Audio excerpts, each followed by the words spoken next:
muchas gracias a Sonia Díaz y a Cristina Tejedor, así como al doctor Manuel Rojo y a la Universidad de Valladolid por la invitación a participar en estas jornadas de tanto interés, tanto en el ámbito de la investigación como claramente en el ámbito del conocimiento, ¿no? Y de la transmisión de ese conocimiento. Y agradecer, por supuesto, la presencia de las personas que asistís, ya que es lo que da sentido un poco a hacer este tipo de encuentros. Lo que yo voy a presentar es una mirada, como puede haber muchas, en relación con la maternidad, la infancia y los cuidados. Una mirada a la prehistoria desde un presente lejano y careciendo de muchas de las claves que nos permitirían una interpretación más precisa de los acontecimientos que crearon el registro arqueológico sobre el que trabajamos. Como digo, son temas abiertos. Aún estamos muy lejos de conocer ni siquiera una mínima parte de las sociedades del pasado, por lo que al grupo de estudiantes que nos sigue hoy, animarles a proyectar sus nuevas miradas a este u otros temas de interés. De esa forma podremos avanzar y ampliar en el conocimiento. Efectivamente, Sonia ya me ha presentado. Tengo un poco de formación multidisciplinar y, por tanto como enfermera, como matrona, como osteoarqueóloga, que me gusta a mí decir que soy, aunque no exista el título, me gusta un poco hacer confluencias y relacionar tanto mi experiencia profesional actual como con los registros de las sociedades del pasado. Y bueno, es una visión, como digo, sesgada, pero creo que en algunos de los casos sí que se fundamentan en una experiencia vital que es mi ejercicio profesional. Aunque hay algunas diapositivas que tienen mucha letra, es un poco por si se queda luego en un futuro y alguien quiera leer, pues para que lo haga. No las voy a leer, no suelo leer habitualmente, pero sí que quiero un poco centrar el tema y hablar un poco del reconocimiento de la presencia de las mujeres en el registro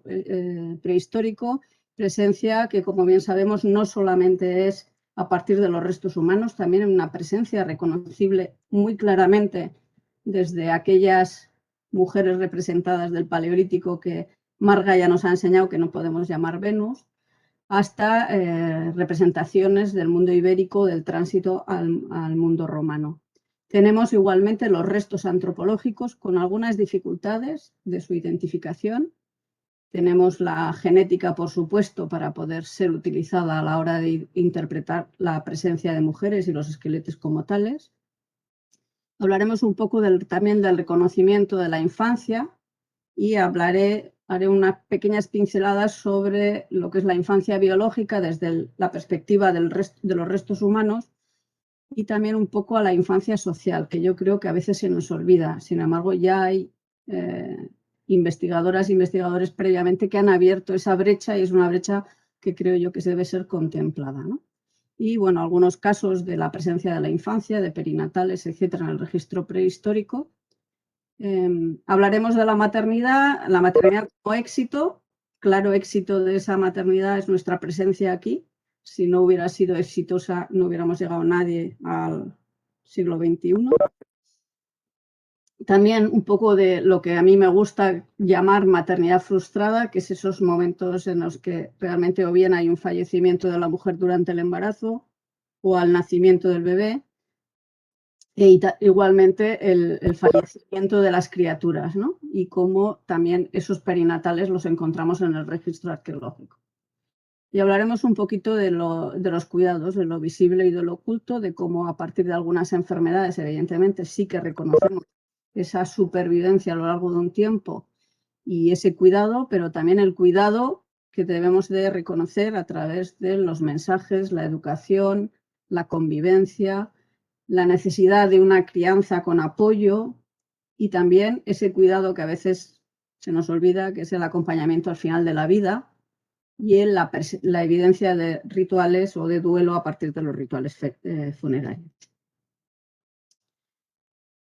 Como les decía, reconocemos las mujeres a veces con dificultades, a veces solamente tenemos un cráneo, un fragmento óseo y poco podemos decir de su historia y tenemos que basarnos un poco pues, en las cronologías, en lo que sabemos de los contextos históricos, en lo que reconocemos a partir de los elementos de ajuar, del cuidado que han sido depositados en los contextos funerarios. Ahí sí que vemos claramente la presencia de las mujeres, pero también los vemos en las representaciones de gestantes, como ocurre en la cueva pintada en Galdar, en Gran Canaria. También reconocemos las mujeres y las diferentes etapas de la vida de la mujer en las representaciones artísticas, como la Casa de Cogul, por ejemplo, y en una representación pictórica que a mí me gusta de arte levantino, que es en el Racó de Sorellets, que es una representación en la que se ha interpretado como tres mujeres, tres etapas de la vida, y posiblemente esa correlación y convivencia y apoyo entre las propias mujeres.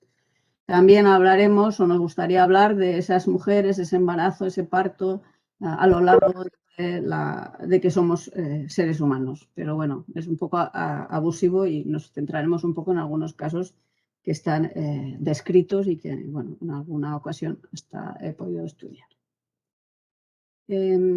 Una de las cosas que creo que se reivindica también en este tipo de jornadas es el derecho a estar presentes como mujeres, ¿no? Representar esa mitad de la población que durante mucho tiempo ha estado oculta. Y ha estado oculta, pues recientemente lo hemos visto con el chico de la grandolina que se ha convertido en niña, en cómo cuando hablábamos del Homo floresiensis se representaba al cazador cuando realmente el esqueleto mejor representado era de una mujer. Cómo ha ido apareciendo pues el caso de Selam, que es una niña también reconocida como tal. El valor de Lucy nadie se lo ha quitado, menos mal, ha sido quizá esa bandera que hemos tenido a lo largo de la investigación y de la presencia de las mujeres. Y también esa Benjamina, esa niña de Atapuerca, que ha sido considerada discapacitada, hecho que también podríamos discutirlo, pero que sí que por lo menos permite hacer la visualización de las mujeres a diferentes etapas y también esa coherencia de presencia dentro de cualquier grupo, ¿no? Y en cualquier momento de la historia. Pero las mujeres somos personas que cambiamos. Efectivamente, los hombres me diréis que también, que se cambia, que no es lo mismo un recién nacido que un hombre senil. Pero la realidad de la vida es que cambiamos y cambiamos mucho, porque las mujeres estamos sometidas a unos cambios mensuales, a unas transformaciones hormonales que nos marcan nuestra vida. E evidentemente esa vida fértil, que en muchos casos empieza con la menarquia al inicio en torno a los 12 años y que finaliza con la menopausia. Y que en ese periodo de tiempo no hay una continuidad en el estado de la mujer, sino que realmente el cuerpo es cambiante. Un cuerpo gestante, un cuerpo que da vida, un cuerpo que nace y un cuerpo que lacta. Esa crianza, esa dependencia también debe ser reconocida y debe ser valorada a lo largo de los estudios que intentamos hacer, ¿no? Esos estudios históricos en los que reconocemos las sociedades del pasado. Pero nada es tan sencillo como decía. Los datos antropológicos a veces quedan muy claro cómo son los hombres y las mujeres, pero en otras ocasiones las características son de híbridos. Los sexos no son tan fáciles de determinar en muchas ocasiones. La conservación de los materiales también en ocasiones es defectuosa. Con lo cual, como digo, nada es tan sencillo. El reconocimiento de hombres y mujeres, ahora que se están haciendo estudios de largas series genéticas, ya empiezan a aparecer, por ejemplo, los síndromes de Klinefelter, con características óseas más parecidas a mujeres, pero posiblemente con genitales externos más parecidos a hombres. Y esa interpretación a la hora de ajuares, presencia, etcétera, también nos tendrá que hacer reflexionar. Y dentro de esa diferenciación entre hombres y mujeres, que es realmente lo que desde la antropología, desde la osteoarqueología podemos llegar a identificar, se aleja un poco de lo que son los papeles sociales que podían desarrollarse las personas en cada momento histórico y en cada sociedad. Y en estos casos nos tendríamos que meter en el tema de sexo diferenciado del género. Y ahí también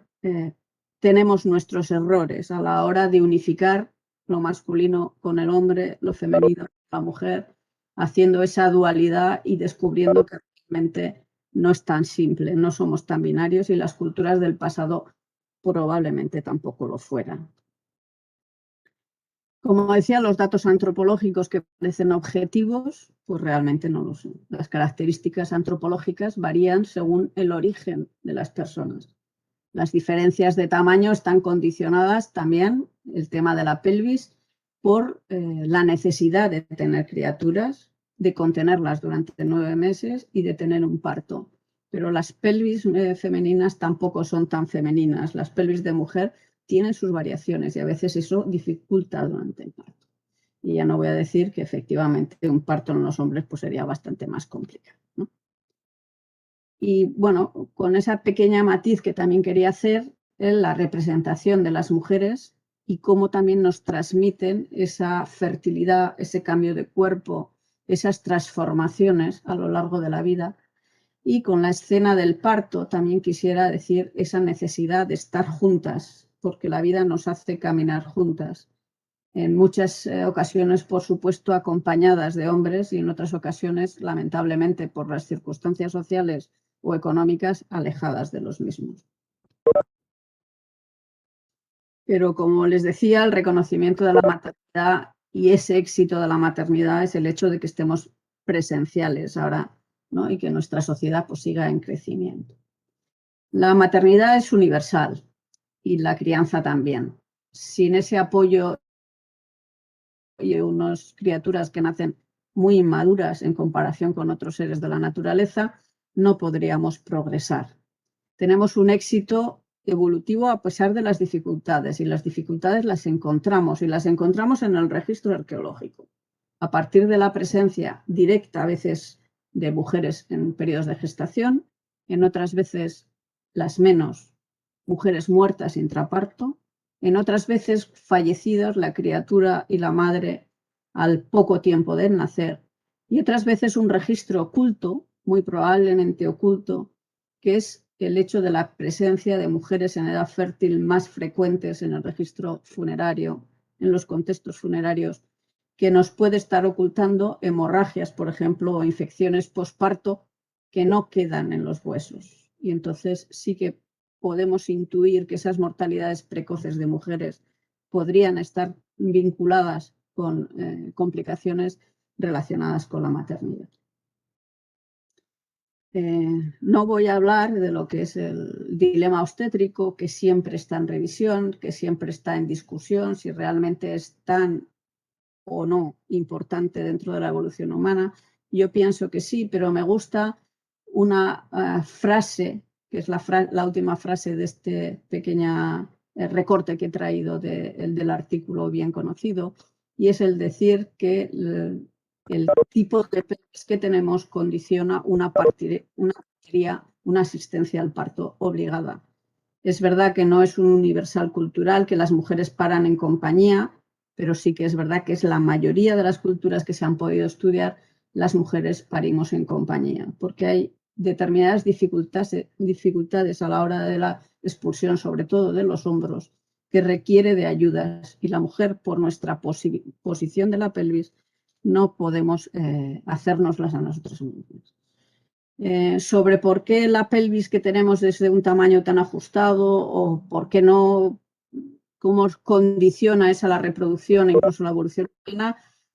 Como digo, es un trabajo que todavía está en estudio. Ahora mismo acaba de aparecer la semana pasada un artículo en el PNAS, que es las compensaciones biomecánicas en el suelo pélvico, que indica la evolución del canal del parto humano y que relaciona la necesidad de tener una pelvis no demasiado abierta con el hecho de que el suelo pélvico necesita tener una buena sujeción para que los órganos internos, incluso el embarazo y la criatura, no nazcan antes de tiempo, no haya prolapsos tampoco. Entonces, como decía, esto es un tema que sigue estando en estudio, ¿no? Y que no está todo dicho. Como les decía, la morfología de la pelvis de la mujer dificulta el tema del parto, como vemos en el dibujo de la izquierda, pero además es que muchas veces vemos los partos de la televisión, los que llegan la señora ya parido en el taxi, las ideologías o las ideas que tenemos que las sociedades antiguas parían mejor, la posición de las criaturas dentro en el momento del parto puede ser muy variada. Y de hecho estas posiciones que están aquí presentadas en este croquis seguimos encontrándolas. Y eso condiciona que algunas sean inviables los partos, otras los dificulten muchísimo y otras conlleven una expulsión del feto después de muchas horas de parto que condicione también la muerte de la criatura y a veces la muerte de las mujeres por lo denominado sobreparto. Ahora en nuestra sociedad avanzada, evidentemente, esto no ocurre o no debiera de ocurrir, porque tenemos recursos. Pero esta es la realidad vivida a lo largo de toda nuestra trayectoria como especie. Tenemos el otro día ponía Marga este dibujo que desde Past Women se ha realizado en una evidente idealización de lo que es un parto.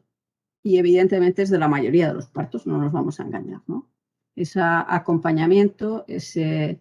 aparente sufrimiento de la mujer, esa alegría de la quien acompaña y esa sabiduría de la persona que le está atendiendo, aguantando de la desesperación que muchas veces presentan las mujeres, ¿no? Porque es un tema, efectivamente, toda mujer o la mayoría de las mujeres que se enfrentan a un parto son conscientes de que alguien a su alrededor cuenta que bien su abuela, su bisabuela o una tía abuela falleció durante el parto, con lo cual es una situación vital muy potente e igualmente una situación potente cara a la criatura, ya que tienes esas dudas de que si va a ir bien o no va a ir bien.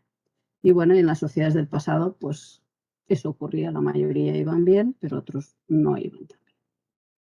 En relación con los datos figurativos, porque me gustaría también un poco entrelazar, ¿no? Tenemos representaciones como la pintura de arriba a la derecha,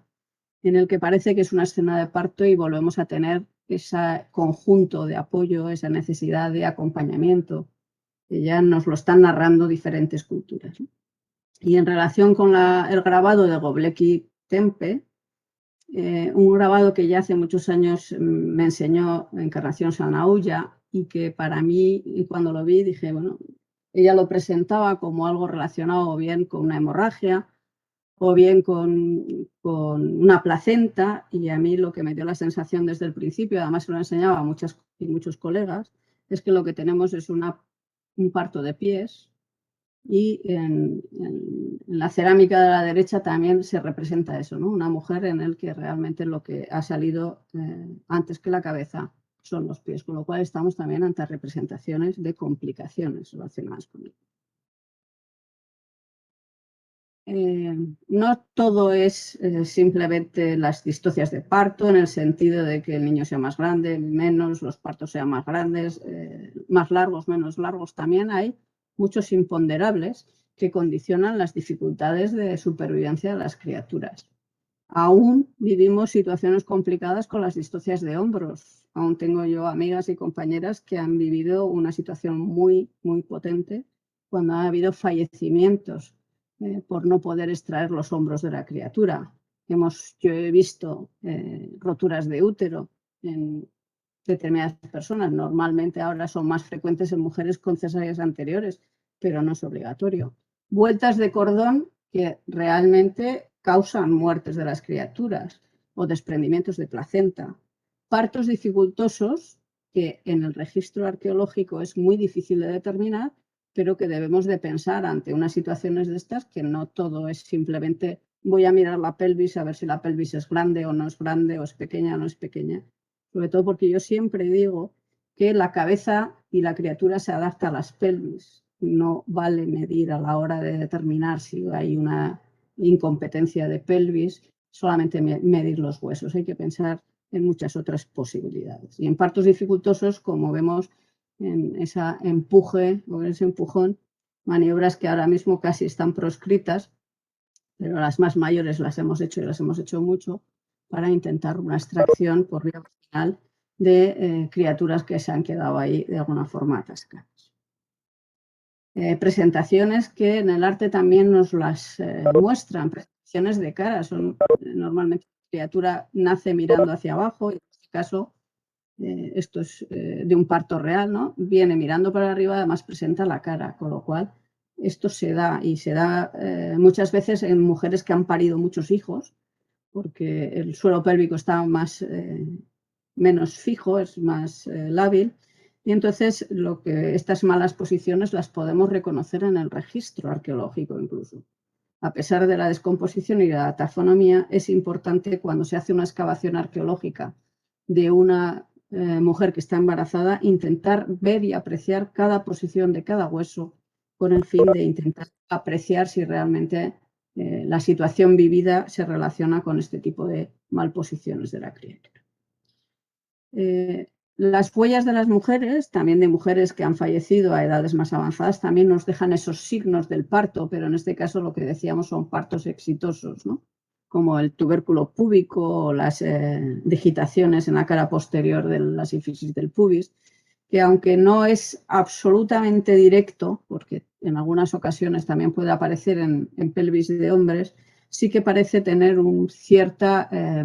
relación con mujeres que han tenido varios hijos, con lo cual ahí también tenemos una información indirecta sobre el proceso de la maternidad de la mujer que tenemos pues enterrada, ¿no? Pero bueno, cuando nosotros llegamos realmente no son las historias del éxito, sino que lo que vamos es a las historias del fracaso, ¿no? Y para esto me parece muy interesante alguna de las ilustraciones, como en este caso de Luis Pascual Repiso, del calendario de Pintia del 2013, en el que hay varios dibujos que hacen y evocan esas situaciones trágicas, ¿no?, vividas en las comunidades del pasado. Aquí tenemos dos casos de la Almoloya, en el que es un yacimiento de estudio reciente y además de un proyecto activo en Murcia, en Priego, en el que se han descubierto varios enterramientos, al menos dos, con restos fetales en la pelvis de la mujer, igualmente en la Bastida de Totana, que es, investigaciones del mismo equipo. En ocasiones es cierto que las posiciones de los huesos han sufrido mucho movimiento, con lo cual es difícil identificar exactamente cómo estaban los restos, ¿no? Pero a partir del conocimiento de si estamos ante unas criaturas que han llegado a término, unas criaturas que todavía no han llegado, no han cumplido los meses de embarazo suficientes, pues podremos hacer una aproximación o hacer una propuesta sobre si las causas de muerte pueden estar vinculadas con esa maternidad próxima o tenemos que buscar complicaciones que sean en otros momentos del embarazo. Bueno, uno de los más conmovedores, que ya lo presentó Marga el otro día, es el del Cerro de las Viñas en Lorca, también de la Edad del bronce argárico. Y en esta cultura lo que sí que vemos es esa convivencia entre lo que es la vida de la muerte y la vida, ¿no? Ya que hay muchos enterramientos o un porcentaje de enterramientos que se ubica dentro de lo que es el espacio doméstico. Espacio doméstico en el que no cabe duda era donde ocurrían el nacimiento de las criaturas, donde había esa unión con el resto del grupo en el acompañamiento durante el nacimiento y que ante el fracaso, la muerte, eran enterradas bajo la misma casa probablemente en el que se produjo el parto. En este caso es un prolapso de brazo, es una situación, el bebé está atravesada y cuando empieza la dilatación, cuando hay se rompen las aguas, en vez de salir o apoyar la cabeza, lo que ocurrió es que salió el brazo de la criatura, una posición absolutamente imposible de resolver, salvo que se tengan muchos conocimientos, mucha práctica o se haga una cesárea. La mayoría de las veces lo que ocurre es que hay un parto muy prolongado, el útero llega a romperse de ese esfuerzo de intentar expulsar a la criatura, se agota y se rompe, y entonces lo que ocurre es la muerte en muchas ocasiones tanto de la madre como del bebé. En algunas otras ocasiones no hay muerte de la madre, lo que hay es muerte del bebé. El bebé, si no es de un tamaño muy grande, puede ser extraído porque tras la muerte pierde todo lo que es el tono, se ablanda muchísimo el cuerpo y de alguna forma con cierta habilidad se podría extraer, insisto, en caso de que las criaturas no sean de un gran tamaño. Entonces, bueno, lo que pasó con la señora de Lorca, pues probablemente fue que no hubo forma de sobrevivir, de resolver esa situación transversa, ese prolapso de brazo y que falleciera. Es uno de los pocos casos de verdad en los que se puede justificar una causa obstétrica, una complicación obstétrica, como causa del fallecimiento tanto de la madre como de la criatura. A mí también me gusta hablar de nuestros conceptos, luego lo trataré un poco, sobre el concepto de infancia que tenemos, porque a lo mejor encontramos la asociación entre adolescentes y criaturas pequeñas, ¿no? Recién nacidos o perinatales, y nos olvidamos de que en el pasado efectivamente las niñas empezaban muy probablemente la maternidad de forma temprana, pero bueno, tampoco hace falta más que acudir a lo que es la historia de las reinas y princesas de España o de cualquier país para saber que los matrimonios eran muy tempranos y las maternidades también eran muy tempranas. Y eso que estábamos hablando de las élites, mujeres que también fallecían intraparto, por ese elevado número de maternidades y por complicaciones. Y estamos hablando, como digo, de la serie. En este caso, también este es otro caso de la almoloya, de Priego, en el que el enterramiento lo que lleva asociado es una mujer adulta junto a la cual estaba colocada una criatura, muy probablemente pues, en el regazo del brazo. Entonces, aunque no sé exactamente si tienen estudios genéticos para poder afirmar rotundamente que estamos ante un caso de una mujer y su propio bebé, es lo más fiable o lo más comprensible esa asociación. Por aquello que decimos que las causas de muerte relacionadas con el parto, por complicaciones del parto, tanto hemorragias como infecciones, como sobrepartos, ciertamente debieron de estar pues, al cabo de la calle, ¿no? Y entonces, pues bueno, el testimonio presente en contextos arqueológicos pues, nos lleva a vivir o a revivir unas situaciones sumamente complejas. En algunas ocasiones pues, es difícil el reconocimiento de esos eventos adversos. Este caso es de la Serreta de Alcoy en Alicante, una necrópolis del siglo III a.C., con ritual de incineración en el que aparecían asociadas 2 urnas funerarias con incineraciones de forma individualizada, en el que estaban muy probablemente los restos de una persona joven, una juvenil grácil, con lo cual pensamos que muy probablemente fuera una mujer, y en la urna de al lado restos de un perinatal. La curiosidad en este caso es que realmente el perinatal estaba incinerado, hecho que es muy poco frecuente, aunque cada vez aparecen más casos durante la Edad del Hierro, porque era más frecuente que los perinatales que fallecieran, incluso criaturas hasta el año, fueran inhumadas dentro de los ambientes también de habitación. Y en este caso los encontramos ambos juntos en la misma sepultura, compartiendo y además en contacto directo, como se puede ver en las urnas, y bueno, a través de esa clavícula claramente identificable, pues calculamos una edad en torno a las 34 semanas de gestación. Ya nacida la criatura, las incineraciones diferenciadas y sin embargo el depósito, un poco como hemos visto en la almoloya previamente, un depósito funerario en el que se realizaron juntos. Bueno, dejando un poco el tema de la maternidad directamente con las mujeres, tampoco quiero dar mucho la vara, voy a buscar un poco ese reconocimiento de la infancia, ¿no? De la infancia que a veces es hasta difícil de diferenciar o de definir mejor qué hablamos de infancia desde la biología y desde la cultura, ¿no? Y más para las sociedades del pasado. El diccionario de la RAE nos dice que es el periodo de vida humana que va desde el nacimiento hasta la pubertad. Nosotros desde la antropología, de la osteoarqueología, hablamos de subadultos por todas aquellas personas que no han llegado en torno a los 21 años. Pero efectivamente las fases sociales o los papeles sociales de las personas en esos 20 años han debido cambiar muchísimo, como ahora vamos a ver algunos ejemplos. Yo a quien no haya visto la película de Bebés, yo se la recomiendo, se puede encontrar en red, porque a veces pensamos que las criaturas de durante el primer año de edad es como las criamos nosotras y nosotros ahora, y no tienen nada que ver en algunas sociedades. Entonces, esa lactancia prolongada, esa prevención contra accidentes, ese aislamiento en muchas sociedades no es así. Entonces, muchas de esas muertes que encontramos pueden estar relacionadas con el estilo de vida que las criaturas durante ese primer año llevaban, ¿no?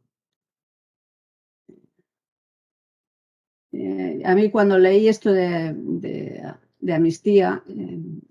leí aquello de que históricamente la infancia es invisible y es una realidad.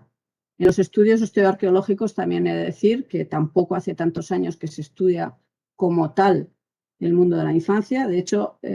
a mí se me propuso, cuando terminé la carrera en el 95, hacer una tesis sobre restos infantiles. Mi profesor y director de tesis siguiente, el profesor Mauro Hernández Pérez, me propuso hacer una tesis sobre infancia y yo en ese momento no entendía cómo se podía hacer una tesis sobre infancia si no veías toda la población, no la integrabas dentro de la población, porque tampoco había demasiados referentes en ese momento. Ahora hay tesis hechas sobre el mundo de la infancia y tienen una consistencia y una calidad realmente muy interesante. Y efectivamente ahora podemos avanzar más a partir de todos los estudios hechos en los últimos 25 años sobre la interpretación y la integración de la infancia dentro de sus respectivos contextos históricos, ¿no? Una de las cosas que también nos encontramos cuando hablamos de la infancia, y luego veréis que en uno de los artículos que yo publiqué también cometí ciertos errores terminológicos, es el ponernos de acuerdo sobre qué es un feto, sobre qué es un perinatal, sobre qué es un neonato, sobre hasta cuándo es un lactante, si realmente tenemos la misma independencia los 2 primeros años que son los de se consideran lactantes, y cómo realmente desde la historia, desde la cultura, debemos de matizar esos datos que son realmente anatómicos, ¿no? O son biológicos, porque las interpretaciones históricas no tienen sentido. Pero bueno, para todo el mundo decir que un feto es cuando está dentro de su madre, con independencia de la edad, a partir de la semana 12, creo que son aproximadamente. Entonces, a partir de ese momento, aquí pone desde las 9, bueno, aproximadamente se considera que ya es un feto. Después hablaremos de perinatales en el momento que estén fuera de la madre, con independencia de que sean prematuros. Entonces, bueno, vamos a ir poniéndonos un poco de acuerdo también en temas terminológicos. Y después sí que comentamos, y ya hemos comentado en varias ocasiones, yo cuando estaba haciendo la tesis leí la de Émilie Pérez, una tesis francesa que hizo sobre población medieval, y a mí me gustó mucho. Ya he leído más cosas sobre esa diferenciación que desde la historia deberíamos de plantearnos, en diferenciar ya no tanto infantil 1, infantil 2, entre los 0 y los 6 años, entre los 6 y los 12, sino buscar un poco más las funciones sociales, los papeles, la independencia, la posibilidad de que las criaturas vayan cogiendo responsabilidades, y esas responsabilidades cómo realmente les están afectando a la hora de aumentar riesgos, las enfermedades enzimáticas, el contacto con los animales, el cambio de dieta, etcétera, que son temas que yo creo que a la hora de hacer una buena interpretación también deberíamos de tomar en consideración, porque no hay que olvidar que de los datos que se den desde la antropología o desde la osteoarqueología, luego se van a hacer las interpretaciones. Por eso es importante abrir la mirada e intentar integrar todos los datos. Claro, nosotros tenemos un concepto, como decía, de la infancia muy idílico, en el que, bueno, ahora mismo te dan la noticia de que un joven de 40 años ha tenido un accidente, por ejemplo. Claro, en las sociedades del pasado, a los 40 años nadie era joven, ¿no? Y nosotros creemos que una criatura o un estudiante, hasta que no termina la universidad, realmente está fuera de lo que son las responsabilidades o de las grandes responsabilidades más allá de los estudios, y sin embargo hay sociedades en las que las criaturas ya al poco de edad ya son responsables de sus hermanos y hermanas más pequeños, ya empiezan a hacer labores de acarreo de agua, de ir a cuidar el ganado. Todas esas cosas que les exponen a riesgos, con lo cual luego nos las vamos a encontrar las criaturas muy en una alta frecuencia dentro de lo que son los ámbitos de las necrópolis. También hay algo que tenemos de considerar, y es el tema de los ritos de paso que muchas veces no vamos a encontrar en el registro, pero sí que llama la atención, por ejemplo, que en algunos contextos funerarios, en enterramientos colectivos, no haya personas por debajo de los 6 años, o sean súper escasas, que prácticamente no haya perinatales, que en torno a los 8 años ya empiezan a haber un número más significativo y ahí probablemente tengamos que mirar un poco sobre esas funciones sociales de reconocimiento de pertenencia a un grupo ya quizá con responsabilidades de adulto o de adulta. Bueno, el otro día comentaba Marga también la dificultad, y como lo han comentado, que algunas veces es entre la fauna entre la que aparecen los restos humanos. Y es cierto. De hecho, las dos clavículas o hemiclavículas que hay en la parte inferior derecha de la diapositiva aparecieron junto a los restos de fauna dentro de lo que es el poblado del bronce tardío del Mas del Corral, en el que luego hablaremos de unas inhumaciones ya bien ubicadas, pero que en la ocupación de determinados yacimientos donde se han hecho inhumaciones dentro del poblado y la reestructuración de las viviendas hace que esos restos se revuelvan, se descontextualicen y luego los encontramos de forma dispersa. Hay también otras destrucciones, la tafonomía en restos de infantiles es bastante complicada, en determinados terrenos prácticamente, como veis no sé si, como veis en la parte esta no sé si se ve el cursor, pero sí, hay partes muy destruidas en las que prácticamente luego encuentras los restos muy, muy alterados. Hay contextos en los que la determinación de los mínimos de individuos parte, como en la parte superior izquierda o derecha de la diapositiva, parte de la presencia de huesos similares pero a diferentes maduraciones, con lo cual encuentras número mínimo de individuos a partir de esa determinación, cuando realmente a lo mejor los restos no son más que esos 6 fragmentos de hueso que tenemos, ¿no? Entonces, pues bueno, hay que jugar también en entrenamientos colectivos con esos sesgos que los vamos a tener, que no tenemos más remedio que asumirlos, y que bueno, lo que con esto quiero decir es que no hay ningún resto que se deba de quedar dentro de una bolsa sin estudiar, ni ningún conjunto de fauna que no deba de ser revisado bien por una persona especialista en fauna que nos dará lo que son los restos humanos, o por una persona especialista en restos humanos que dará, bueno, se permitirá separar lo que es restos de fauna de lo que es restos humanos, y más en el caso de los infantiles, en los que la morfología un poco de los huesos es algo diferente de cuando estamos hablando de edades adultas. Lo que les comentaba un poco, esto es una revisión que ya hice hace unos cuantos años, porque bueno, ahora me he dedicado a otras cosas más medievales, como decía Sonia, pero yo reconozco ese error arriba de meter feto y perinatal diferenciados, que ahora mismo no lo podría hacer, tendría que meter un prematuro o pretérmino y un posttérmino como elemento diferenciador. También, bueno, en este cuadro que es de la Comunidad Valenciana, de restos infantiles que se hizo para una publicación del Museo de Prehistoria de Valencia, llama la atención que de todos los yacimientos hasta realmente la Edad del Bronce no empezamos a encontrar un número elevado de infantiles, y sobre todo los perinatales, que serían, como digo, los fetos y los perinatales en esa tabla con sus errores, realmente no empiezan a aparecer hasta la Edad del Bronce. Con lo cual, estamos ante un cambio de consideraciones sociales también hacia esas criaturas. De hecho, el otro día tuve la suerte de estar en el tribunal de la tesis doctoral de la doctora Camila Oliart, y ella ya hablaba también dentro del Argar de diferentes etapas y cómo, avanzado el tiempo, empiezan a aparecer con más frecuencia restos de criaturas más pequeñas. Bueno, aquí luego habrá que interpretar también con los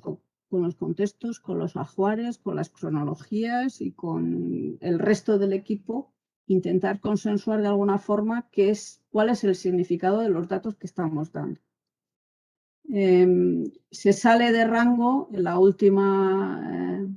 último conjunto, que es de Peñanegra, Les Moreres en Crevillena, en Alicante, que ya es una necrópolis de incineración del Bronce final, en el que sí que aparecen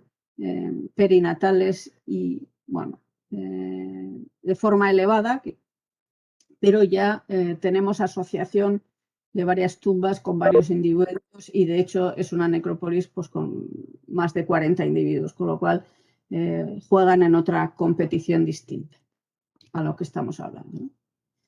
Llama mucho la atención la presencia de inhumaciones perinatales durante la Edad del Hierro. En esta época sí que es ya muy frecuente, como decía antes, la presencia en contextos habitacionales, pero no de forma exclusiva, porque hay áreas como Andalucía, por ejemplo, e incluso en Alicante, algunos testimonios, y Murcia, por supuesto, en el que aparecen inhumaciones perinatales en contextos de necrópolis, no solamente en contextos de hábitat. Es una tradición que también aparece en la meseta, las inhumaciones de criaturas de corta edad. El significado es complicado, todo el Mediterráneo peninsular lo tiene, el significado es esa vuelta al hogar, ese renacimiento. Para mí no queda claro. Hay criaturas que de edades prácticamente de tamaños incompatibles con una supervivencia llevan elementos de ajuar, con lo cual tampoco es un no reconocimiento de las criaturas, es un tema que realmente pienso que está para repensar y que no tengo ninguna duda de que hay equipos que están repensándolo, ¿no? Repensándolo profundamente. Un caso extraordinario desde el registro arqueológico, estamos en el siglo I a.C., y es la existencia de 4 pozos funerarios que aparecieron en el Tosal de les Bases en Alicante. En un momento de incineración, estamos en el siglo I, tránsito la llegada del mundo romano, pero todavía con unas tradiciones cerámicas muy locales y muy ibéricas, aparecieron 4 pozos en los que preferentemente había inhumaciones de perinatales, no exclusivamente, pero sí preferentemente. Algunos conservaban pues, parte de las conexiones anatómicas, conservaban recipientes en los que posiblemente fueran depositados o tirados. En este caso de este pozo sí que había un individuo adulto, había un perro completo y había también un individuo de en torno a los 2 años de edad. En el fondo, si ven la parte de aquí abajo, la profundidad en algunos se llegó a en torno a los 7 metros de profundidad, perdón, y al final salían un poco un revuelto de restos humanos, de restos de fauna, preferentemente de cánidos. Es un tema que yo también expongo por si alguien tiene conocimiento de algo parecido. Y bueno, son rituales que a mí no me parecen de desecho, no me parecen de tirar los restos simplemente porque ha habido o son frecuentes los fallecimientos o las personas adultas como la que hay en este pozo no tuvieran ningún valor. Creo que tienen un tratamiento que yo no reconozco. Ya les digo, estamos en una época de incineración, de inhumación dentro de las casas y el registro de los pozos realmente es un unicum por el momento. Si alguien, por supuesto, tiene algo que comentar, estaríamos encantadas de conocer un poco otras, a lo mejor que no estén, otros casos que a lo mejor no están inéditos, ¿no? En lo que les decía sobre bueno, los depósitos dentro de lo que es las hábitats habitacionales, llama poderosamente la atención algunas asociaciones de individuos depositados a la vez, como puede ser el caso de las Eretas en Berbizana, en Navarra, en el que son depósitos que conservan todavía sus conexiones anatómicas, que son recién nacidos a término, aunque pueden variar entre la semana 37 y la semana 38, y que de alguna forma no tenemos estudios genéticos hechos por el momento, estamos en ello, también les he de decir, las muestras están enviadas por ver si realmente estamos ante enterramientos de gemelos. Efectivamente, las representaciones de las ibéricas también, como veremos la última imagen, como no, pero de época romana, ya vemos, y otros contextos mediterráneos, representaciones de más de una criatura con una mujer, incluso lactando a los dos de forma... yo no puedo decir si realmente corresponde a gemelos, pero evidentemente habría gemelos en las épocas del pasado y quizá esos partos que siempre son más complicados, con una supervivencia mucho más complicadas, en principio, pues podríamos estarlos reconociendo en el registro arqueológico. Más complicado de interpretar es lo que encontramos en la Picola, en Santa Pola, que hay restos de 3 perinatales parcialmente conservados, todos juntos en un depósito común, pero que a mí me da la sensación por el tamaño de los huesos, porque son criaturas ya en torno a las 40 semanas, es muy difícil que un embarazo de trillizos llegue a esa edad gestacional y parece que pudiera haber depósitos diacrónicos dentro de un mismo espacio de lo que es el hábitat del yacimiento. Estamos en torno a finales de la época ibérica, casi contacto con la época romana. Y bueno, en este caso también proponemos que podemos estar ante un enterramiento de gemelos en una casa singular, en un lagar, en el yacimiento de Campo Robles, en Valencia, también correspondiente al mundo ibérico. Dentro de lo que había una pequeña cubeta y ahí aparecieron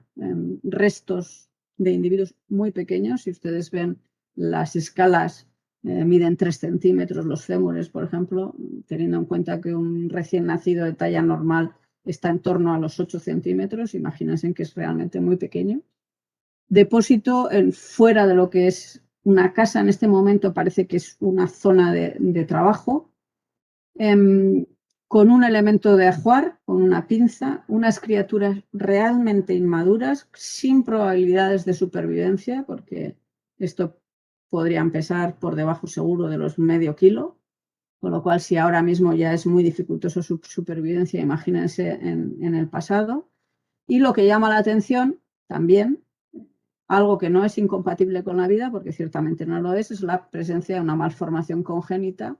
en una fusión de radio y cúbito izquierdo, además de la criatura más pequeña, que no hemos evidenciado en el caso de la mayor. Entonces, bueno, son hallazgos que son interesantes por sus vínculos, por sus tratamientos un poco especiales y que nos hablan pues, de esas maternidades complicadas, ¿no? También tenemos evidencias de otras patologías relacionadas con los recién nacidos. En este caso es un caso del Alto de la Cruz,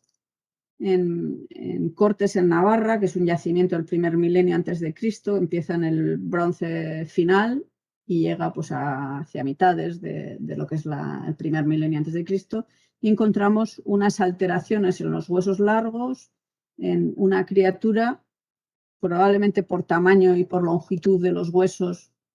pues en torno a 37 semanas de gestación. Sin embargo, la morfología del hueso, la estenosis de los huesos largos, nos hace pensar en algo relacionado con una malformación ósea y muy probablemente con una osteogénesis imperfecta. En este caso, el tratamiento funerario que recibió, y no es el único que tiene alteraciones en este yacimiento, donde tenemos más de 30 inhumaciones perinatales, el tratamiento funerario que recibió fue exactamente igual que el resto de las criaturas. Con lo cual, el hecho de que tuviera una malformación que muy probablemente se identificara al nacimiento y que quizá fuera la causa de su propia muerte, estuvo integrada dentro de lo que es la sociedad, de lo que es la familia, y se le dio un tratamiento respetuoso, incluso pues, en ese ámbito familiar, como es el entierro dentro de lo que son el hábitat cotidiano. Este es otro caso, y este caso también liga un poco con otros casos que comentaba la doctora Oliart el otro día en su tesis doctoral, en esa discrepancia entre lo que vemos en el tema del desarrollo dental con respecto al desarrollo del esqueleto postcraneal, la identificación de periostitis generalizadas y bueno, los diagnósticos realmente inciertos a la hora de hacer un vínculo directo de si es una causa infecciosa, es metabólica o es congénita. Realmente es complicado llegar a ese diagnóstico, pero sí que vemos pues esa supervivencia de una criatura que realmente no estaba sana, que tenía serias dificultades y que requirió, si ya todas necesitamos un tratamiento especial y un acompañamiento y un cubrir nuestras necesidades de formas especiales, pues todavía estas criaturas que tienen una patología asociada necesitan un requerimiento mayor y que desafortunadamente pues terminó con la vida de forma temprana, pero con un tratamiento también de cariño y de respeto que está reconocido pues a partir de esos usos funerarios, que aunque digo que hay unos 30 identificados ahora mismo en el Alto de la Cruz, en Cortes, en Navarra, realmente serían una minoría de lo que cabría esperar a lo largo de 500 años de ocupación del yacimiento, con lo cual ya tienen un tratamiento también especial y a pesar de sus dificultades y sus enfermedades, pues lo mantuvieron. El otro día también sacó Marga el tema de los biberones, ¿no? Y esa dificultad que a veces, aunque son poco frecuentes, las mujeres tienen a la hora de amamantar a las criaturas. Y el reconocimiento real, porque es cierto, de biberones en determinados contextos funerarios, en contextos, yo me imagino que ocupacionales también, y bueno, ese vínculo con la alimentación de las criaturas tempranas. Bueno, los biberones de cerámica no son válidos para las criaturas recién nacidas, porque necesitan hacer un movimiento de succión, para lo cual necesitan unas tetinas blandas. Entonces, o los biberones llevaban pueden ser elaborados con lanas, por ejemplo, o con determinados tejidos o con partes de vejigas de animales que requerirían, ¿no? Como podemos ver en el cuerno, que está con una tetina, que esa sí que favorecería lo que es la alimentación de las criaturas y que además lo encontramos en ese cuadro de Bruegel, en el que sí que vemos cómo con el cuerno se está alimentado a las criaturas. Entonces, sí que hay un apoyo, un cuidado especial ante una situación complicada. Para este tipo de biberones también, por llamarlo biberones, se utiliza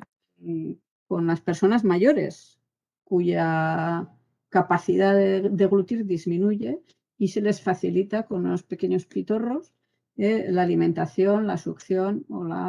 el beber. Entonces, bueno, este tipo de elementos vale tanto para esos cuidados al inicio de la vida como a los cuidados que van más allá, ¿no? Y en los cuidados también tenemos cosas que son claras, que son visibles y cuidados que son ocultos, ¿no? Y esta imagen a mí me parece muy sugerente porque los cuidados son tanto dar o tratar una conjuntivitis a una criatura como simplemente acompañarla, protegerla o darle el bicho. Bueno, un caso muy interesante, sobre todo en tema de infancia, es el de Benjamina, que ya he comentado antes por la visibilización de la niña, reconocido como niña, y su patología asociada, que sería una fusión temprana de parte de la sutura craneal. Esto se ha llevado a decir que podía tener una discapacidad seria y que a pesar de todo, pues su grupo la atendió. Yo no lo voy a negar, aunque también existe la posibilidad de que no tuviera ninguna discapacidad, porque hay personas con sinostosis precoces de las suturas craneales, siempre y cuando sea solo parcial, y que, bueno, simplemente pues sería un cráneo con una forma un poco diferente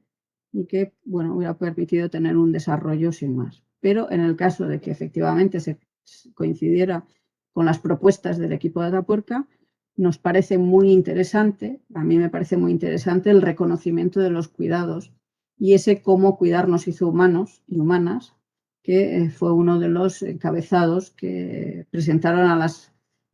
con estas noticias, ¿no? Cuando se dio esta noticia, y que me parece muy sugerente el empezar a reconocer esos cuidados, ya no solamente los cuidados tempranos de la supervivencia de las criaturas relacionadas con el amamantamiento, con la alimentación o con la protección durante las primeras fases de la vida, sino también ese cuidado a lo largo de la misma, ¿no? A lo largo de la vida, pues hasta el momento del fallecimiento. El cuidado es una transmisión del conocimiento. Yo estoy convencida de que cuando se nos educa, se nos cuida.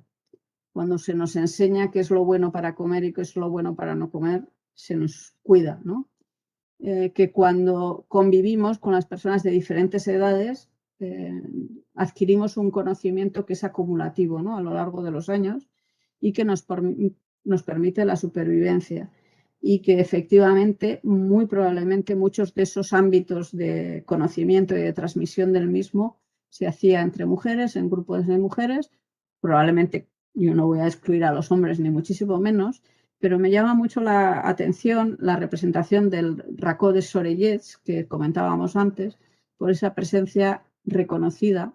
de 3 mujeres en diferentes estadios de la vida, ¿no? Y de alguna forma ese concepto de protección entre diferentes generaciones. Bueno, y cosas que no vamos a encontrar ni vamos a ser capaces de ver en el registro funerario, pero en los registros arqueológicos, perdón, y más en los funerarios muchas veces, que se pueden reconocer pues, a partir de otras fuentes, ¿no? Eso que vemos que son 2 hojas de coliflor puestas en los pechos es uno de los cuidados que se suelen ofrecer a las mujeres que tienen una ingurgitación mamaria en periodos de lactancia muy potente. Entonces se meten las hojas de col al congelador y se colocan sobre la mama y dan un alivio bastante considerable. Ese tipo de cataplasmas, de vendajes, o en la fotografía esa de las 5.000 fotografías ocultas de la Guerra Civil que salió recientemente, ese brazo de esa niña que lleva un vendaje con una cataplasma, en los vendajes que podemos reconocer en la cerámica, la presencia de algunas férulas en algunos contextos arqueológicos en los que se han conservado las maderas, también nos está hablando de ese tipo de cuidados que yo tampoco quisiera que cayeran en el olvido a la hora de aproximarnos pues, a las sociedades del pasado, ¿no? El conocimiento de la naturaleza como fuente de alimentación, como saber, como decía, qué alimentos son buenos, qué alimentos son malos, pero también como fuente de terapéutica y también como fuente de usos, incluso de aspectos rituales, sabidurías que se van acumulando, hierbas que están a nuestro alcance y que ahora sabemos, porque hemos hecho estudios y ahora ya se saben los principios activos, incluso se utilizan en la clínica, ¿no? Transformados, pero plantas que pueden ser buenas contra la esterilidad de las personas, de las mujeres, en la implantación, que pueden prevenir, pueden ser anticonceptivos, plantas que inician la menstruación, que potencian un poco esos ciclos femeninos que a veces son muy normales y muy tranquilos y en otras veces no están exentos de dificultad. Son sabidurías que también debemos de aprender a mirar, ¿no? Que a veces en el registro encontramos semillas, se han encontrado pues, en el Paleolítico Medio de manzanilla o de Aquilea o en el Neolítico, incluso pues, en relación con el dolor, con el calmante, con esos elementos que están relacionados con el opio, o con la edad del bronce también en Cabezo Redondo en Villena, esas semillas que parece de viborea que las identifican como tales, que bueno, en el artículo que he leído pone que se utilizaba contra las mordeduras de víboras, realmente lo que he encontrado es que se utilizan para curar el resfrío en algunos contextos. Entonces, sí son, bueno, formas indirectas de encontrar esas fuentes para el conocimiento médico y curativo de las sociedades del pasado. Y a mí también pues, he querido traer el cornezuelo de centeno porque en relación con la maternidad y sobre todo con abortos y con las hemorragias posparto, incluso ahora mismo estamos utilizando un medicamento que se deriva de este tipo de hongo que está en el centeno, que llegó, un alto consumo puede llegar a una enfermedad que es el fuego de San Antonio, pero que efectivamente tiene en su justa medida una buena efectividad contra las hemorragias. Entonces también no tenemos documentado ni sabemos cómo documentar la presencia de abortos, pero efectivamente los abortos a veces dan unos sangrados muy, muy potentes y pueden causar incluso la muerte de la mujer sin quedar ningún elemento en el registro. Y no hay que olvidar que por lo menos actualmente están calculados que 1/4 de los embarazos terminan en aborto. Entonces, si esto era igual en el pasado, tenemos que buscar un poco también esos forma de resolver situaciones que tampoco debieron de ser tan extraordinarias, con lo cual la sabiduría también pudo dar determinados resolver, ¿no? De alguna forma estas complicaciones. Bueno, hay otra película que también les voy a recomendar, son documentales, igual que les he comentado el de las criaturas, ¿no? Los recién nacidos y el primer año de vida. En la película de bebés también les recomiendo el Premier Cri, que es el primer grito, que es la forma de parir en diferentes culturas. Y bueno, aquí sí que empalmo un poco o enlazo con las diapositivas anteriores, en el que la mujer que está de parto y lo que es el entorno en la narración hablan sobre que la partera de la aldea tiene el conocimiento, con lo cual el conocimiento está depositado en alguien experto dedicada a transmitir también ese conocimiento y a heredarlo de las mujeres previamente, que sabe tocar el bebé y ve que ya es la hora del nacimiento, que por suerte tiene hierbas que alivian el dolor y que con los masajes de las plantas pues le harán bien, por lo cual también es una forma de reconocer y de pensar qué pasaba en las sociedades del pasado. Y yo tampoco voy a excluir a los hombres del cuidado en general. Este es un foro de mujeres, de mujer en la prehistoria, pero reconozco, por supuesto, que el apoyo de muchísimos hombres no los tenemos que ver todos como Saturno devorando a su hijo, sino todo lo contrario, con ese apoyo que en muchas ocasiones es fundamental, porque las criaturas realmente se tienen que criar entre el grupo, ¿no? Y bueno, esa transmisión del conocimiento, pues de unas generaciones a otras, que son lo que ha permitido la supervivencia y que todavía nos la permite. Y ya para ir cerrando, pues voy a hablar también un poco de las historias del fracaso en relación con las criaturas, cómo lo reconocemos en los contextos funerarios. Ya hemos hablado un poquito antes de esas inhumaciones en contextos de la edad del hierro, pero ya en la edad del bronce tenemos criaturas con unas edades gestacionales incompatibles con la vida, en torno a 33 semanas, que sin embargo recibieron un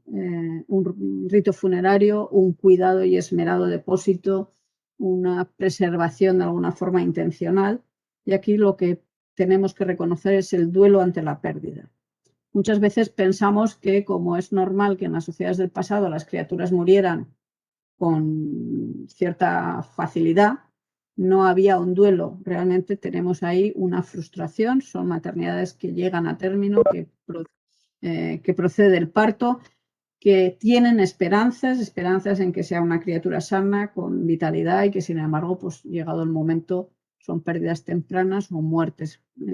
alrededor del parto, y que no se conforman, que como personas necesitamos pues desarrollar un duelo, y ese duelo también se reconoce en el tratamiento que a las criaturas les damos, ¿no? Y en ese pozo que antes hemos comentado, en uno de los pozos, encontramos